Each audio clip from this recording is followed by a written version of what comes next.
Hi, dreamers. I'm Percival. And I'm Vivian. And we are your hosts of the Dreamscape Chronicles. If you would like to share a story for us to tell or come on the show and share it yourself, we welcome all dreamers to contact us at dreamscapechronicles@outlook.com. Our Patreon is now live. Just search the Dreamscape Chronicles. We will also be putting a link in our show notes to make it easier to find.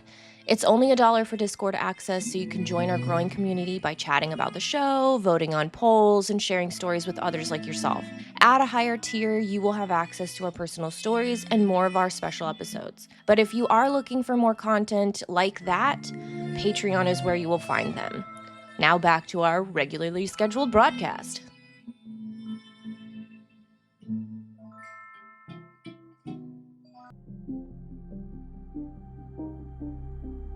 Welcome back, dreamers. I hope you had a great Halloween. Welcome, welcome. Yeah, if you haven't checked out our Halloween episode, go back and do that now. Yes, so today we're stepping into the territory of the shadow, what happens beneath the surface of consciousness, and how it can also speak to us in our dreams. So we'll explore how the subconscious mind operates in a dream, how this connects to Jung's idea of the shadow, and how the imagery within could reveal what we often hide from ourselves. We're also going to look at how this concept evolved, how Carl Jung's shadow theory became the foundation for what's now called shadow work. And later, we'll examine lucid dreaming and the 12 archetypes Jung described, and how they appear within the dream world. Right. Think of this as an unpacking of psychological, symbolic, and philosophical layers of dreaming. This won't be a how-to for shadow work, but more or less an academic viewpoint. But before we continue, let's go ahead and show our Patreon members and supporters some love. Douglas Batchelor over at What Magic Is This Podcast? Go check out his podcast if you really want an honest view on magic and history. The community he's built over there is full of so much information, and his patrons are very friendly and helpful. And our friends over at the Nightmare Roadshow, thank you guys for supporting us. Go check out their YouTube channel. They have plenty of unique topics, and I'm sure you'll find something that grabs your attention like we did. Also, Strange Stories with the Seeker and the Skeptic podcast. Thank you for continuously supporting us. They just dropped a new book that you can go get on Amazon. I'll link it out in the show notes. It is a continuation of the Aneronauts, a reality-changing series that travels through the mysteries of the dreamscape. And last, but certainly never least, Killjoy Kenji and Eric at Sacred Flux, titans of fidelity and examples of steadfast support. We extend our most profound homage. Your unwavering allegiance stand as monuments to enduring loyalty, a cornerstone upon which our collective endeavors are built. We honor the sheer magnitude of your contributions and the unshakable foundations you provide. Well, why don't we begin with the foundation then? How the subconscious actually functions during dreams. Sure thing. So when we talk about the subconscious, or more accurately, the unconscious, we're referring to the mental processes that occur outside the conscious awareness. Freud described it as a reservoir of repressed thoughts and desires.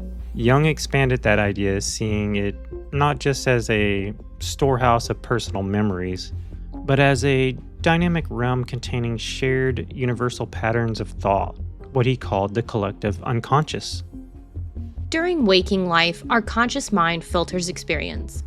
So it organizes, judges, and interprets information to maintain a consistent sense of self. But when we sleep, that filter relaxes. The unconscious becomes more active, and it communicates in its own language, whether that be through symbols, images, or emotional tones. It's not random imagery either. Dream research, going back to the early 20th century, suggests that dreams often help regulate emotion, consolidate memory, and rehearse possible scenarios. But on a psychological level, they're also a kind of self-portrait drawn by the subconscious. A portrait that doesn't flatter or lie.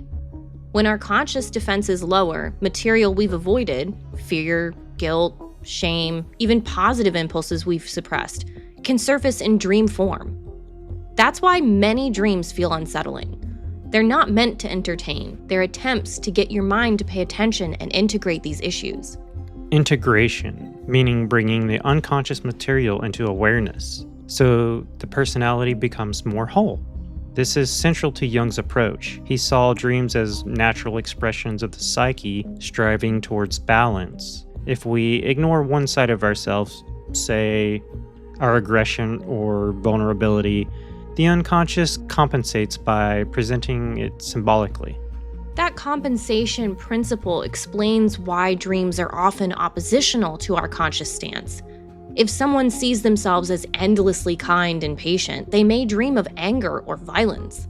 The unconscious corrects for imbalance.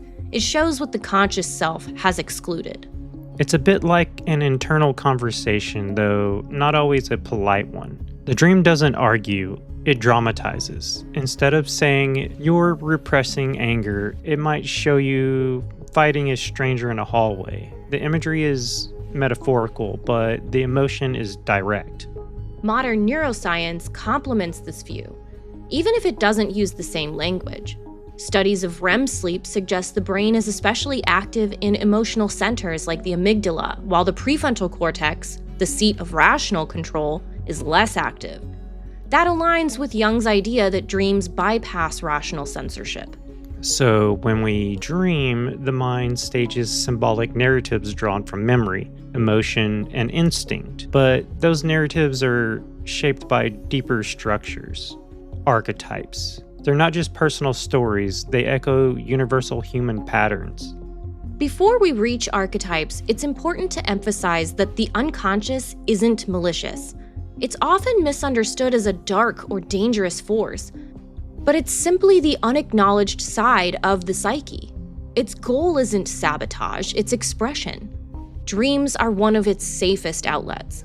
That's a useful distinction because when people hear shadow or unconscious, they think of something sinister, but from a psychological perspective, it's pretty neutral. It contains both creative and destructive potential. It's what's unknown, not what's evil. That's so true. The subconscious holds repressed trauma and anxiety, but also undeveloped talents, desires, and intuition. Dreams give that material a stage where it can communicate symbolically with consciousness. Which brings us to practical implications. Though we're not giving advice, just context. When someone recalls a dream, they're witnessing a conversation between their waking identity and these underlying forces. Whether they interpret it or not, the psyche has already spoken, and it often speaks in paradox. Dreams can express multiple meanings simultaneously: personal, cultural, archetypal. They might seem illogical, but that's because they operate according to what Jung called the logic of the unconscious, which is associative and emotional, not linear. That associative logic is why the same symbol can mean different things for different people. A snake might represent fear in one, transformation in another, or even healing, depending on the dreamer's association and emotional tone. Exactly. Jung rejected the idea of fixed dream dictionaries for that reason. He emphasized amplification, exploring personal and mythological associations rather than imposing rigid meanings. And when we learn to listen, they reveal the dialogue between conscious and unconscious, the seen and unseen, which leads us naturally to the next question. How did this idea of engaging with the unconscious evolve into what we now call shadow work? To answer that, we have to go back about a century to a man who looked at dreams not just as psychic noise, but as messages from the soul itself. To understand the idea of shadow work, we have to start with the man who gave the shadow its name, Carl Gustav Jung, mythologist, reluctant mystic, Swiss psychiatrist, contemporary of Freud, and one of the most influential thinkers in modern psychology. His career began in the early 1900s, a time when psychiatry was only beginning to explore the inner life in symbolic terms. Jung was initially aligned with Freud, who believed the unconscious was primarily a container for repressed desires. especially those of sexual or aggressive nature. But Jung's observation led him in another direction. He began to notice patterns in dreams, myths, and cultural symbols that went far beyond personal history. They seemed universal, arising across individuals, cultures, and eras. This realization gave birth to his idea of the collective unconscious, the part of the psyche that stores archetypal images and patterns of experience shared by all human beings. Jung once called it psychic inheritance of humanity, the idea that our minds aren't blank slates but carry deep structures, like the body carries DNA. Within this collective unconscious are the archetypes, primordial images or patterns of thought that shape how we experience the world. The hero, the mother, the wise old man, the trickster, these are all archetypes that surface in myths, literature, and dreams.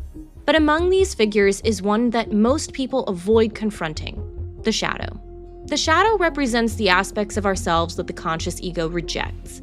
These can be impulses, emotions, or characteristics we've deemed unacceptable: anger, envy, selfishness, but also strengths we've disowned, such as confidence, power, or creativity that we fear to express. Jung described it concisely. The shadow is that which we do not wish to be. The term shadow work didn't originate with Jung himself. It later developed as his students and later generations of therapists tried to make his ideas more applicable to modern psychological practice, but the foundation is entirely his. The process of bringing unconscious material, especially the shadow, into consciousness for the purpose of integration.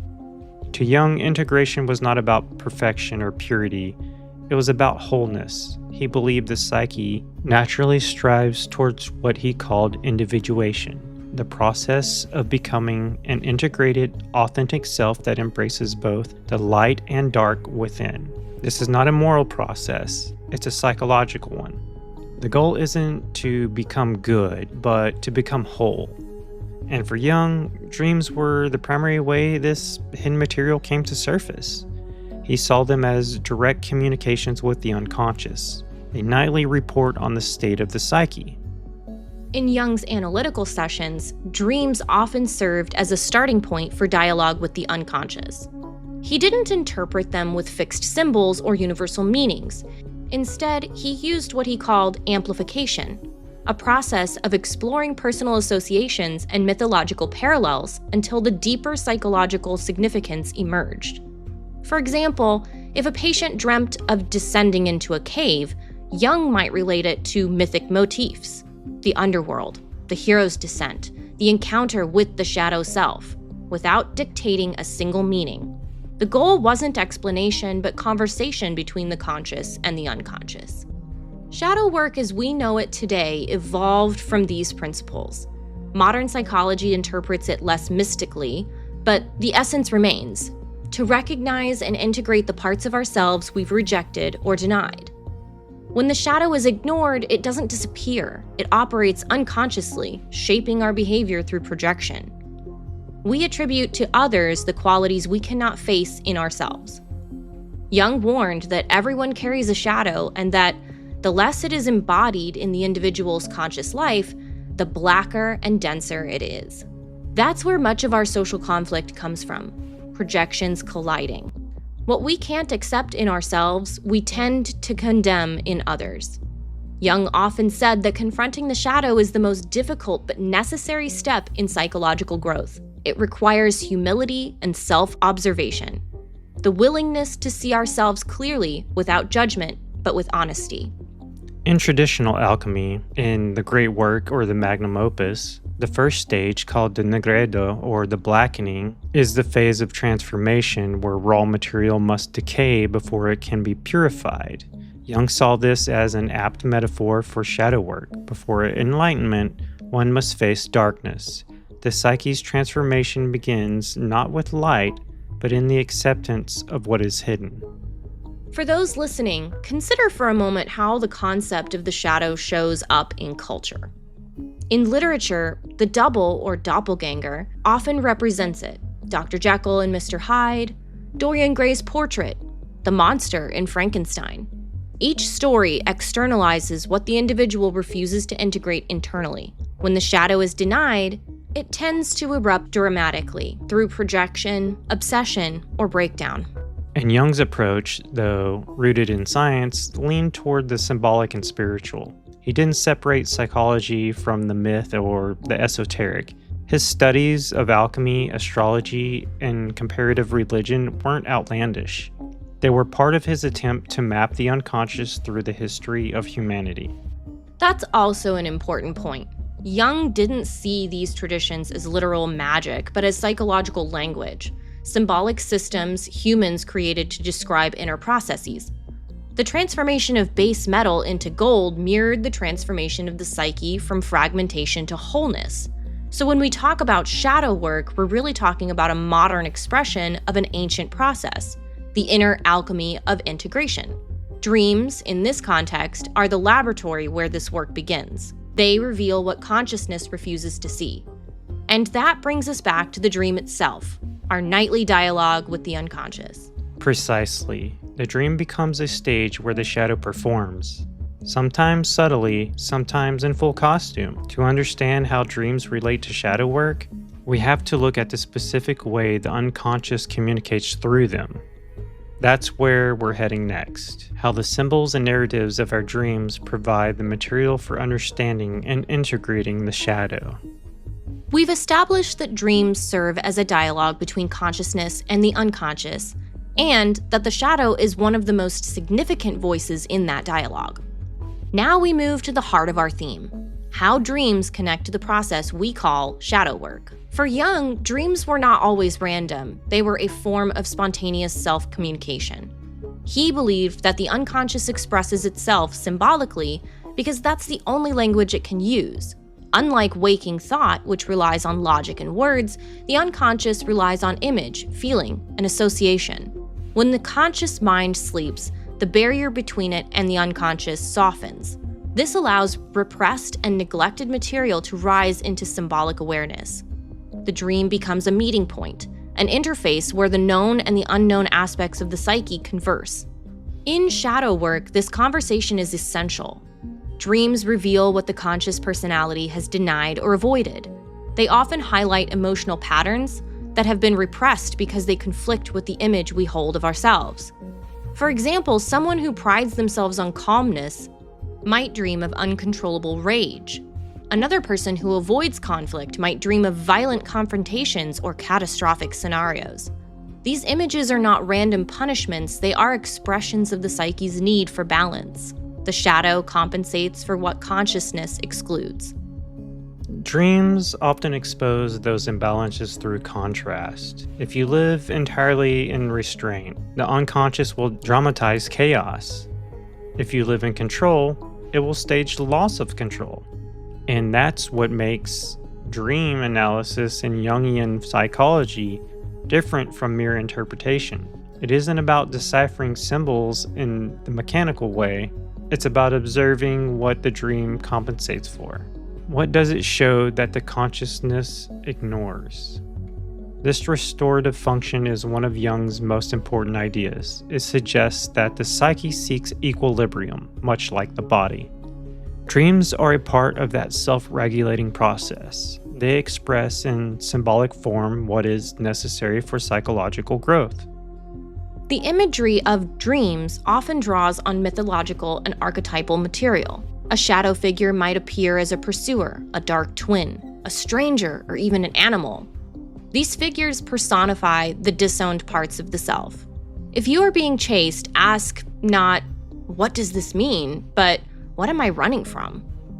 If you confront an adversary, ask, "What qualities does this figure possess that I reject in myself?" These are not interpretive tricks. They are questions that bridge the gap between consciousness and the unconscious.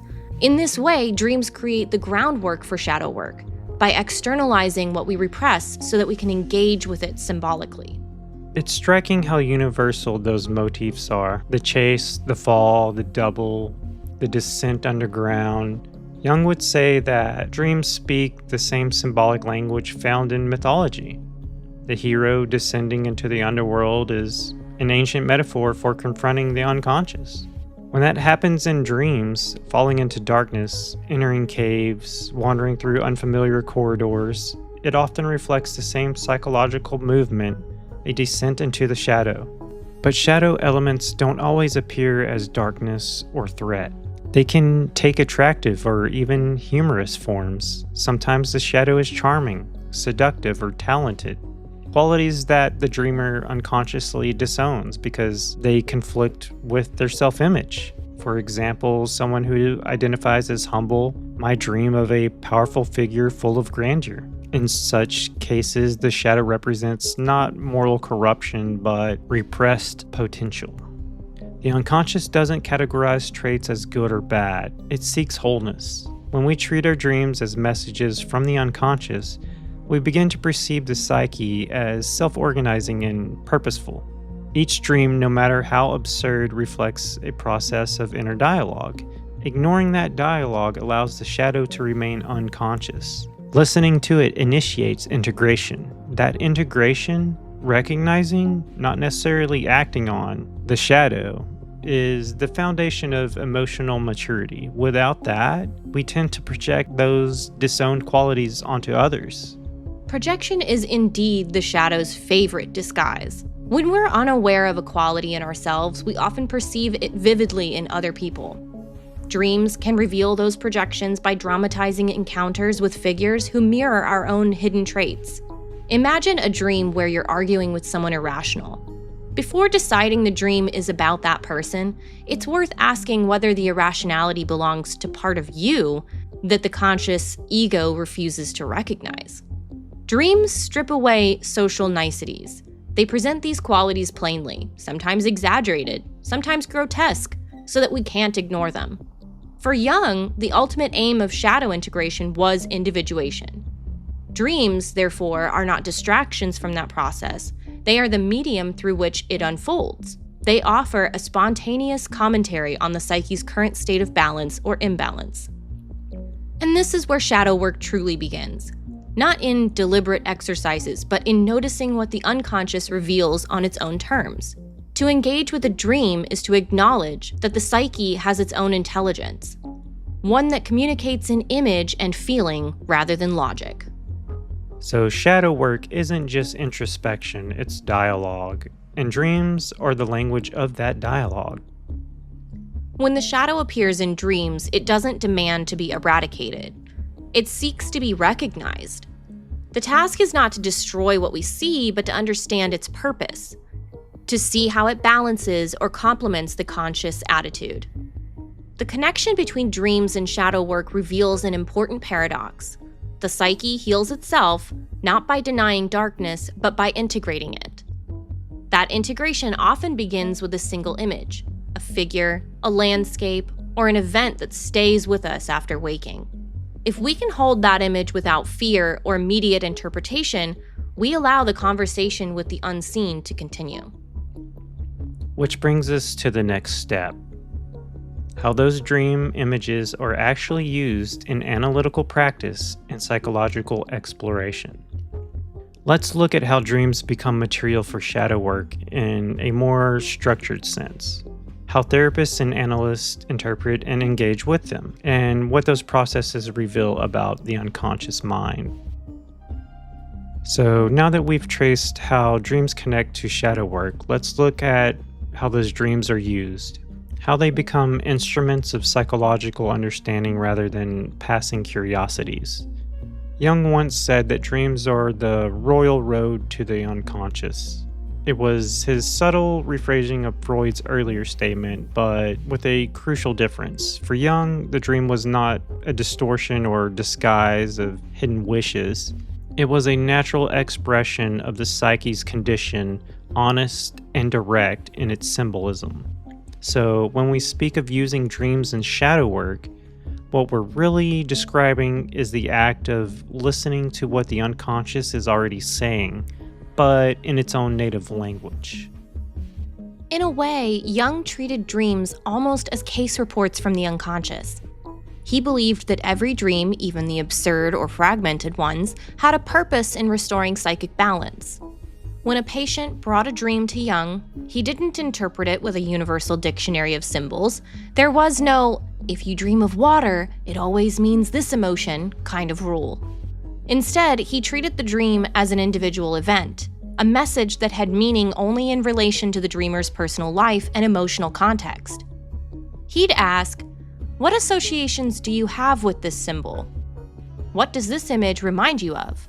This process draws the unconscious material into conscious reflection, which is the essence of shadow work. In modern analytical settings, the process unfolds something like this. The dreamer recounts the dream, ideally in as much detail as possible, images, emotions, even colors and sensations. The analyst listens not just for content, but for effect, the emotional energy surrounding certain moments or figures. Then begins a process of gentle amplification, where personal associations meet collective imagery, myth, art, religion, folklore. This is not to romanticize the dream, but to explore its depth. The image becomes a bridge between the personal and the universal. So the dream isn't just analyzed, it's experienced again, but consciously this time. That distinction matters. In Jungian thought, understanding isn't intellectual, it's experiential. To bring shadow material into consciousness, one must feel its reality, not simply name it. Dreams are uniquely suited for this because they bypass rational defense. They confront us directly with the emotional truth we resist. Take, for instance, a recurring dream of being pursued by a dark figure. It might be easy to dismiss it as a nightmare or to interpret as a symbol of fear. But in Jungian terms, that figure often represents a disowned part of the psyche, an energy or aspect of the self that consciously refuses to integrate. By engaging with the dream image through active imagination, art, writing, or even reflection, we give that disowned energy a voice. We invite the unseen to speak. Jung himself practiced what he called active imagination, a kind of waking dialogue with dream images. After recording a dream, he would re-enter its atmosphere in a meditative state, allowing the figures or symbols to speak freely in his imagination. He treated these experiences not as fantasy, but as legitimate psychological encounters. While modern therapy has softened that approach, the essence remains. Shadow work uses dreams to facilitate dialogue between conscious and unconscious parts of the self. There's something both scientific and sacred about that, like conducting an experiment in the laboratory of the psyche. And it's important to note that Jung's interest in alchemy wasn't metaphorical decoration. He saw alchemy as the symbolic forerunner for depth psychology. The alchemist's furnace was the unconscious. The raw materials, the content of the psyche. The goal, transformation into psychological gold, or wholeness.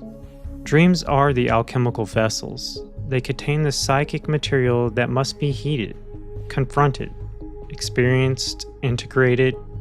The symbols that appear, fire, water, gold, serpents, often echo those alchemical images. It's not a coincidence, it's continuity.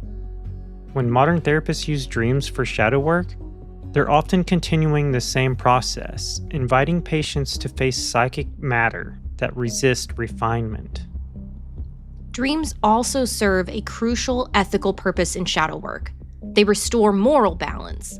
Because the shadow is morally neutral, it contains both destructive impulses and unexpressed virtues. Dreams can reveal the full spectrum of the human nature. They remind us that light and dark are interdependent, not enemies. A dream might expose cruelty in the heart of someone who prides themselves on kindness, but another might reveal strength in someone who sees themselves only as weak. The unconscious doesn't moralize, it corrects. It seeks wholeness through contrast. And that's why dreams can be uncomfortable. They're uncompromising mirrors. They show us what we need, not what we want. So true. Jung wrote that one does not become enlightened by imagining figures of light, but by making the darkness conscious. Dreams are the darkness made visible. They compel us to confront contradictions without reducing them to simple answers. In shadow work, these contradictions become material for transformation. Each image is an opportunity for reflection, not to decode the dream, but to experience its tension consciously. That tension is what refines the psyche, the friction that creates psychological change. For our listeners, think of how certain dreams stay with you long after waking. Those lingering images often carry emotional weight because they contain shadow material. They are psychic fragments that consciousness isn't finished with. To sit with those images, to reflect without judgment, is to participate in shadow work itself. So the dream becomes a teacher. It instructs the psyche, often through discomfort, to evolve. Yes, dreams teach us the language of the unconscious. They demand humility and attention, the willingness to face what we don't understand. And in doing so, they lead us toward integration. We're going to take this exploration one step further into the territory of lucid dreaming.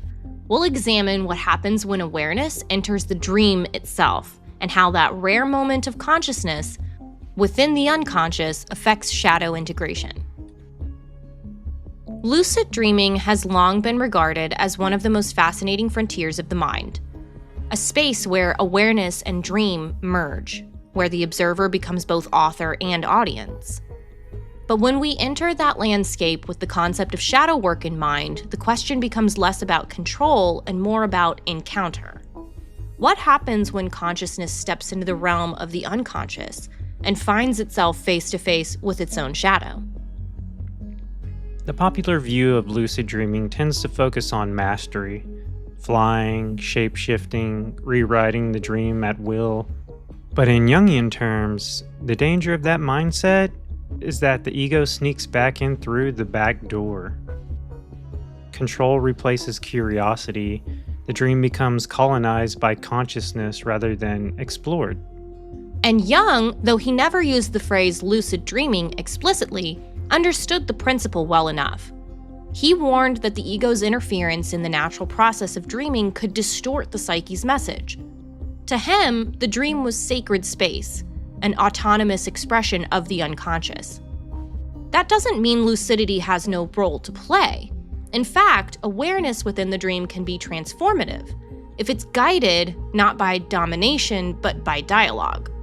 Imagine realizing you're dreaming, and instead of changing the scene or escaping a threat, you ask the shadow figure why it's there. You engage it, not as enemy or illusion, but as part of yourself. That moment, the recognition that both figures are you, is about as close as one can get to true shadow integration. Yeah, it's an experience that unites opposites, for sure.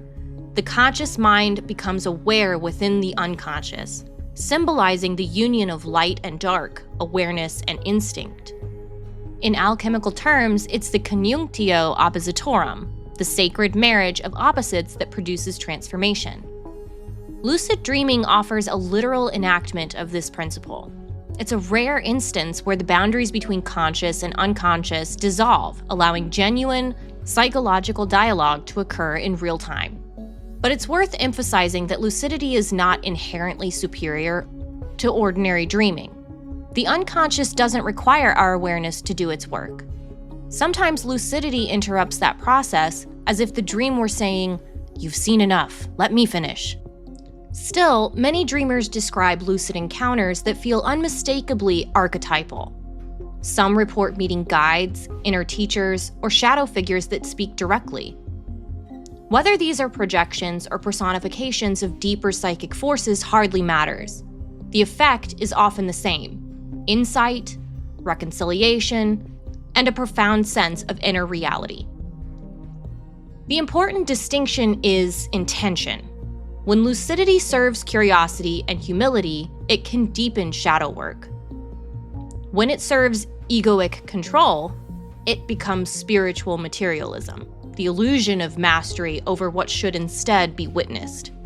That's the paradox, isn't it? The moment you try to control the unconscious, it slips away. But the moment you surrender to it, it reveals itself. Precisely. In Jung's view, the unconscious was not chaotic but purposeful. It strives toward balance and integration. Lucid dreaming simply offers consciousness the privilege of observing that process firsthand.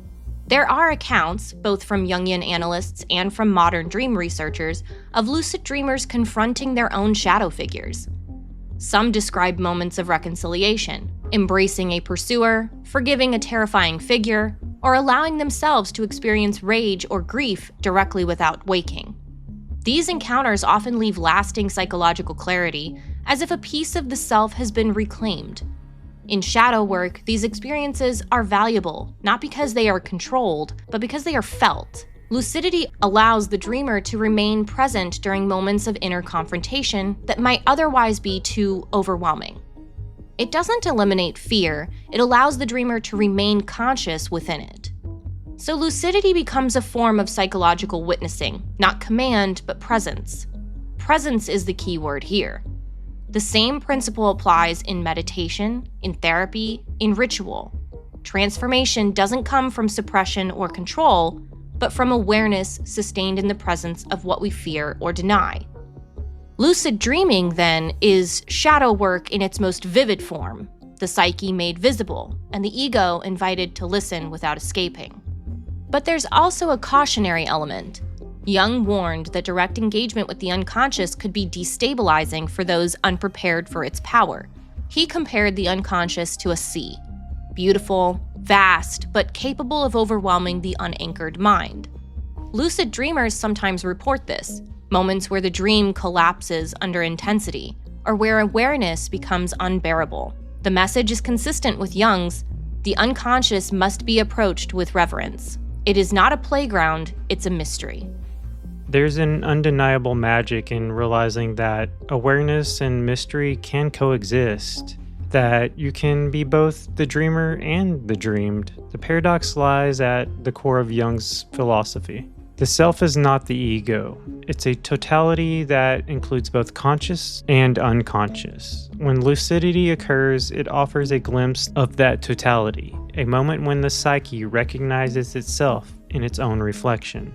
In mythic terms, this is the moment of the hero's awakening.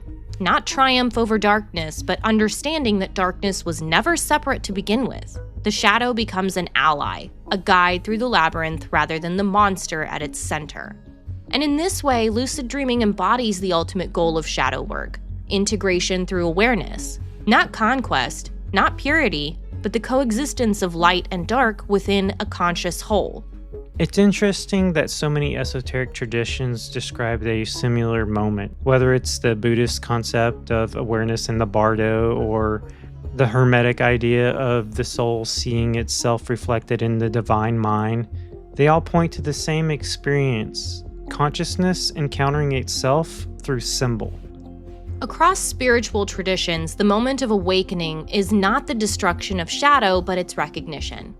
Lucid dreaming allows us to practice that recognition, to experience for a brief time what integration might feel like. It's no coincidence that mystics and alchemists alike described this union as illumination. Not the blinding light of denial, but the gentle light that makes darkness comprehensible. When awareness dawns inside the dream, we glimpse what Jung called the self, the central organizing principle of the psyche, symbol of unity and wholeness. It's fleeting, often lost upon waking. But even a moment is enough to remind us that the unseen is not an enemy, it's our other half. And that brings us, fittingly, to the architecture of that inner world. The archetypes that populate it, shaping our dreams and our shadows alike. 12 of them, if we're following Jung's symbolic map. Each one a mirror, each one a clue. In our final segment, we'll explore these 12 archetypes, what they represent, how they manifest in dreams, and how they reveal the many faces of the shadow. When Jung spoke of the collective unconscious, he described it as a living system of patterns, forces that move through all human minds, shaping how we perceive and respond to life. He called these forces archetypes, primordial images that structure human experience from the inside out. We don't invent them, we inherit them. They appear in our myths, our stories, and most vividly in our dreams. Each archetype carries both light and shadow. When balanced, it guides. When repressed, it distorts. And shadow work, at its core, is the process of seeing those archetypes not as strangers, but as reflections of ourselves. 12 archetypes have become the most widely referenced, not because Jung wrote them as a fixed set, but because later theorists, especially those in the 1980s like Carol Pearson, organized his ideas into a symbolic circle that mirrors the psyche's developmental journey. Yes, exactly. So tonight we'll move through these 12, not as rigid categories, but as living symbols. Think of them as constellations in the psyche's sky, each shining its own light, each guiding another direction. Number 1, the innocent. The innocent seeks safety, purity, and goodness. Its motto could be, "Free to be you and me." In dreams, it appears as a child, a lamb, a sanctuary, or a clear sky, symbols of untouched simplicity. But its shadow is denial, the refusal to see evil, pain, or complexity. When the innocent dominates, dreams may turn overly sentimental or brittle, a false paradise threatened by cracks beneath the surface. Shadow work with this archetype invites the realization that innocence must mature into awareness. The shadow of naivety, believing purity protects you from the unconscious. It never does. Number 2, the everyman. The everyman is the archetype of belonging and realism. It seeks community and connection. In dreams, it appears as the lost child, the orphan, the wanderer, or the figure excluded from a group. Its shadow manifests as victimhood or cynicism, the belief that life is unfair and no one could be trusted. When integrated, it teaches empathy and solidarity. When repressed, it breeds bitterness. Dreams of isolation, abandonment, or crowded spaces where one feels invisible often reveal this archetype in motion. Number 3, the hero. The hero needs no introduction. It strives to prove worth through courage and achievement. In dreams, it appears as the rescuer, the warrior, or the climber scaling impossible heights. The hero's shadow, however, is arrogance, the belief that everything can be conquered through will. In shadow dreams, this figure often fails, falls, or discovers the enemy is itself. Jung would say the fall of the hero marks the beginning of individuation, the ego realizing it's not the self. Every hero dreams twice, once of victory and once of surrender. Number 4, the caregiver.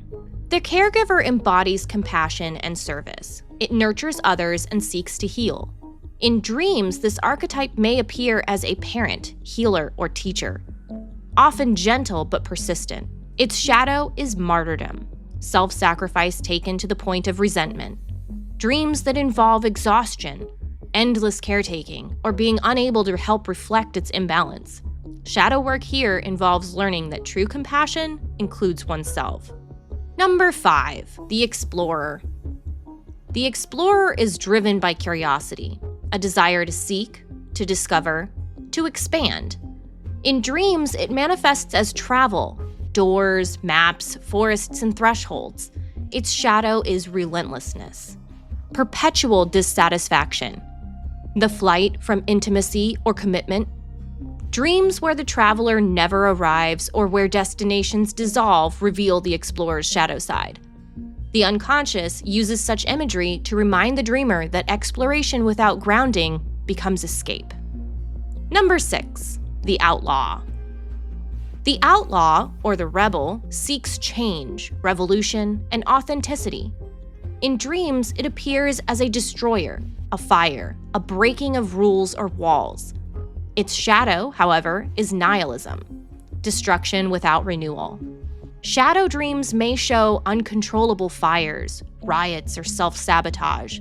But when integrated, the rebel restores vitality and integrity, breaking false structures to reveal the truth. Number 7, the lover. The lover archetype longs for unity and connection, not just romantic, but spiritual and aesthetic. In dreams, it appears as sensuality, color, music, or the act of merging. Its shadow is obsession or dependency, the loss of boundaries in pursuit of fusion. Dreams of intoxication, endless pursuit, or unrequited desire often speak the lover's language.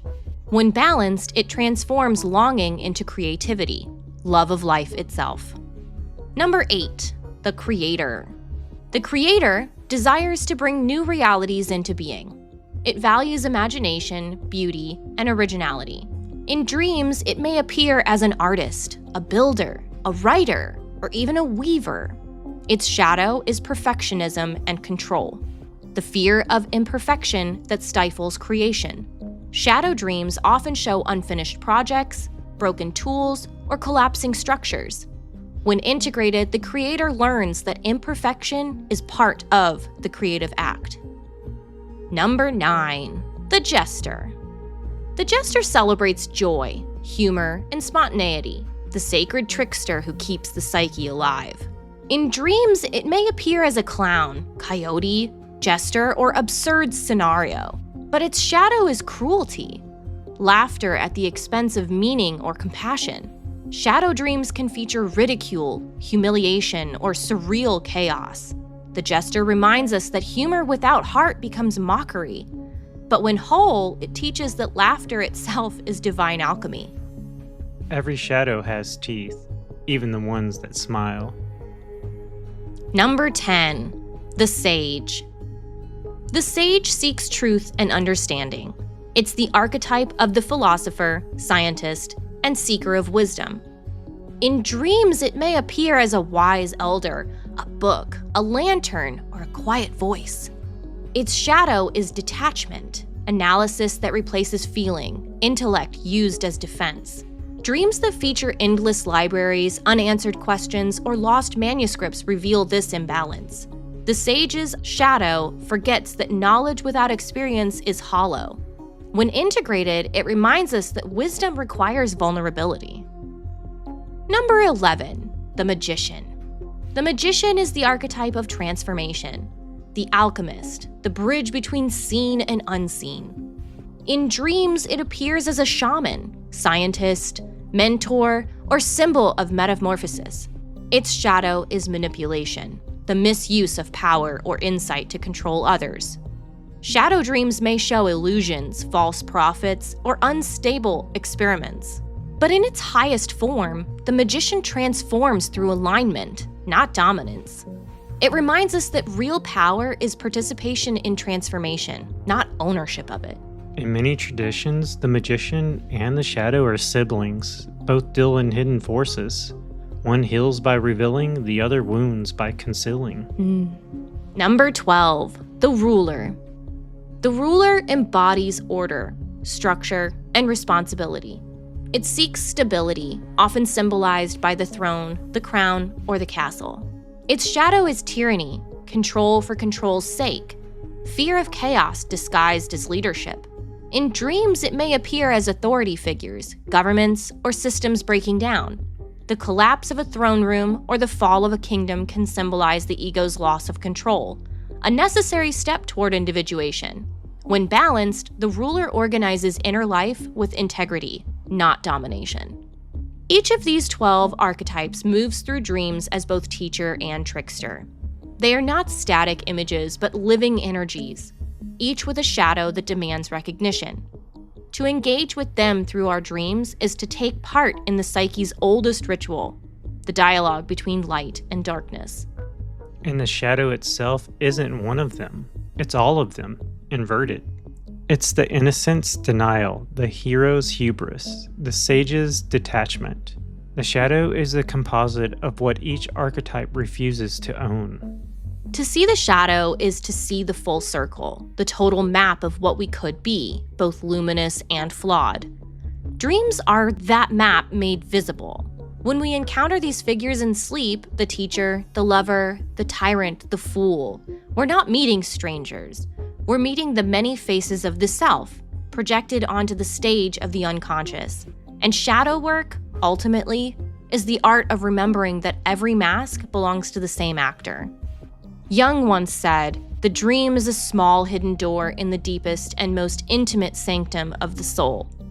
Through that door, we meet the unseen, not ghosts, but the living mysteries of our own psyche. To converse with them is to return wholeness to the human experience. And to realize that the unseen was never outside of us, it's the other half of our own reflection, waiting to be acknowledged. Tonight, we've wandered through the architecture of the unseen, from the language of dreams to the landscapes of the subconscious, through Jung's shadow and the archetypes that dwell within it. We've seen how the psyche speaks in symbols, not sentences, how each dream can be both mirror and messenger. The unseen isn't a place you visit, it's the quiet part of consciousness that's always been watching, waiting for you to listen. And whether it appears as a whisper, a symbol, or a shadow, it's never random. It's the psyche's way of speaking the truth in the only language it knows: images, emotion, and paradox. If there's a thread through all of this, it's that shadow work isn't about conquering darkness. It's about recognition. To see what you've hidden, to listen to what you've ignored, and to realize that the unseen is simply the rest of who you are. Dreams are the meeting ground, the neutral territory between the conscious and the unconscious. If you remember anything from tonight, let it be this: every dream, no matter how strange, is a conversation worth continuing. If your mind drifts tonight, let it. That's where the next dream begins. Until next time, dreamers, keep dreaming and Join us in discovering what may lie beyond the walls of sleep.